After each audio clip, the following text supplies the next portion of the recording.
পশ্চিমবঙ্গের বাঁকুড়া জেলার অন্যতম মহিলা কলেজ বাঁকুড়া জেলা শারদামণি মহিলা মহাবিদ্যালয়।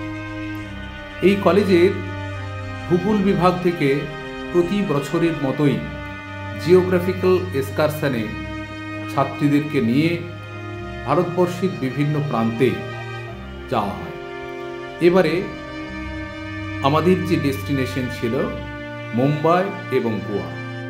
আজকে আপনাদের সামনে উপস্থাপন করছি মুম্বাই থেকে এলিফ্যান্টা কেভ। সেই কেভে যাওয়ার প্রক্রিয়া আমরা শুরু করেছি অলরেডি ক্রুজে চেপে। প্রায় ৭৫ জন ছাত্রী এবং শিক্ষকদের নিয়ে একটি স্পেশাল ক্রুজে আমরা এলিফ্যান্টা কেভের উদ্দেশ্যে বঙ্গোপসাগরে পাড়ি দিয়েছি। প্রায় ১ ঘন্টার পথ অতিক্রম করে অবশেষে আমরা এলিফ্যান্টা কেভের কাছাকাছি এসে পৌঁছেছি। আমাদের ক্রুজ নোঙ্গর করার পরই আমরা আস্তে আস্তে ক্রুজ থেকে নেমে সহজেই এলিফ্যান্টা কেভের যে স্থান সেই জায়গাতে আমরা পৌঁছে যাব। এই কেভকে দেখার জন্য শুধু ভারতবর্ষ নয়, পৃথিবীর বিভিন্ন দেশ থেকে পর্যটকেরা এখানে আসেন এবং এইভাবেই তারা ক্রুজে করে চেপে এই দ্বীপের মধ্যে আসেন। এই যে পাহাড়টি আপনারা দেখতে পাচ্ছেন, এটা অনেকখানি দেখতে একটা সাইতো যে হাতি তার সুর, সেইভাবেই কিন্তু এর একটা অপূর্ব নামকরণ কিন্তু হয়েছে। অলরেডি আমরা ক্রুজ থেকে নেমে ছাত্রীরা একের পর এক এগিয়ে চলেছে সেই কেভের উদ্দেশ্যে। আমরা এলিফ্যান্টা কেভের যে পরিচিতি, কেনই বা এটা পর্যটকদের কাছে অন্যতম আকর্ষণীয় বিষয়, সেই সম্পর্কে আপনাদের কিছুটা ধারণা প্রদান করার চেষ্টা করছি। তার আগে আপনারা সকলেই প্রত্যক্ষ করতে পাচ্ছেন যে নির্দিষ্ট লাইন বরাবরের সাথে সাথে রাস্তার পাশেই ছোট টয় ট্রেনের মতো যানবাহনের ব্যবস্থা রয়েছে। বহু পর্যটক এই টয় ট্রেনে চেপে তারা ওই পাহাড়ির কাছে যাওয়ার চেষ্টা করছে।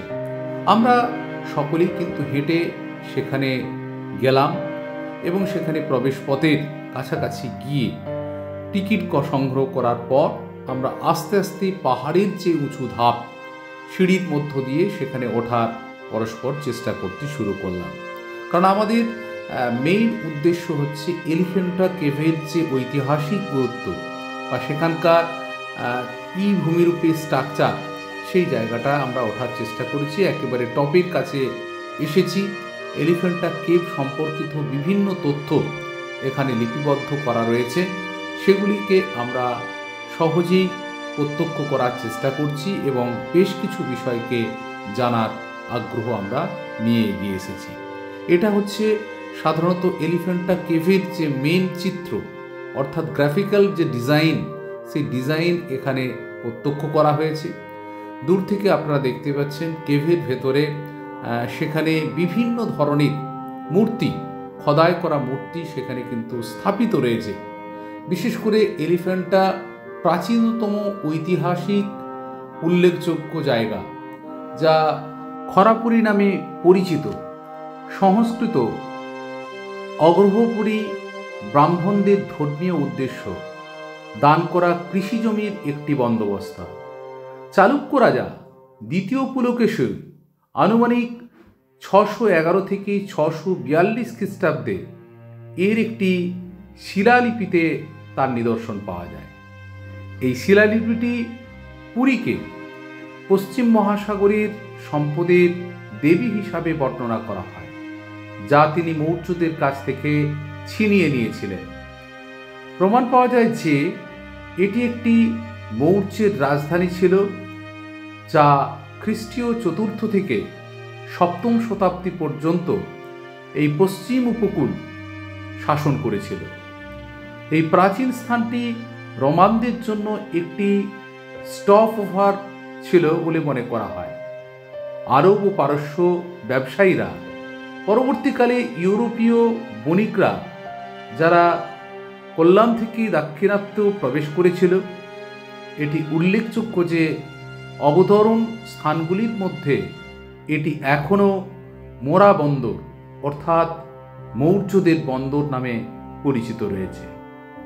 ঘোড়াপুরীর প্রারম্ভিক বিবরণগুলি একটি পাথরের খোঁজা এবং একটি পাথরের হাতির বর্ণনা পরিষ্কারভাবে দেওয়া হয়েছে, যেখান থেকে এর বর্তমান পর্তুগিজ নাম এলিফ্যান্টা এসেছে। এলিফ্যান্টা গুহার ছবির যে সৌন্দর্য, হাতির ভাস্কর্যটি এখনও মুম্বাইয়ের জিউতে বা মিউজিয়ামে দাঁড়িয়ে রয়েছে। পাথরের ঘোড়াটি মৌর্যের আমলে শাসনকারী ত্রিকুট বনের একটি ধ্বংসাবশেষ হতে পারে। দ্বীপের প্রাচীনতম অংশবিশেষগুলি হল ইটের দেওয়াল এবং খ্রিস্টপূর্ব 2য় শতাব্দী থেকে খ্রিস্টপূর্ব 3য় শতাব্দীর মধ্যে একটি বৌদ্ধ স্তূপের ভিত্তি। শিল্প ঐতিহাসিক প্রমাণগুলি এলিফ্যান্টা যোগেশ্বরী এবং মুন্ডেশ্বর গুহার মধ্যে সম্পর্ক নির্দেশ করে। এলিফ্যান্টায় অ্যানিমেটেড রিলিফ, গুপ্ত উত্তর যুগে ভাস্কর্যের বিকাশের বৈশিষ্ট্য সহ অসংখ্য সহায়ক চিত্র রয়েছে।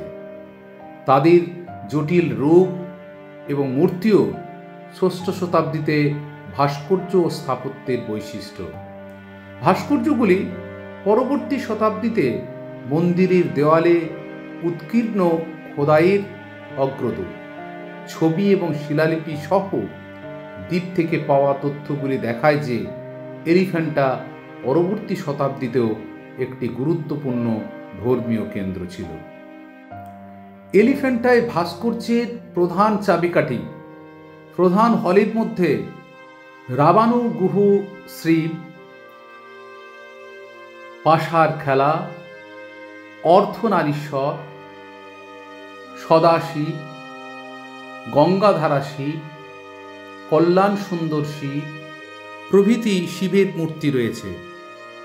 এই গুহাটি সত্যিই ভারতবর্ষের ইতিহাসের একটা অন্যতম নিদর্শন আপনাদের সামনে তুলে ধরলাম। ধন্যবাদ, নমস্কার। বাঁকুড়া জেলা সারদামণি কলেজ হিপে, বাঁকুড়া জেলা সারদামণি কলেজ হিপে, বাঁকুড়া জেলা সারদামণি কলেজ হিপে, বাঁকুড়া জেলা সারদামণি কলেজ হিপে, বাঁকুড়া জেলা সারদামণি কলেজ হিপে।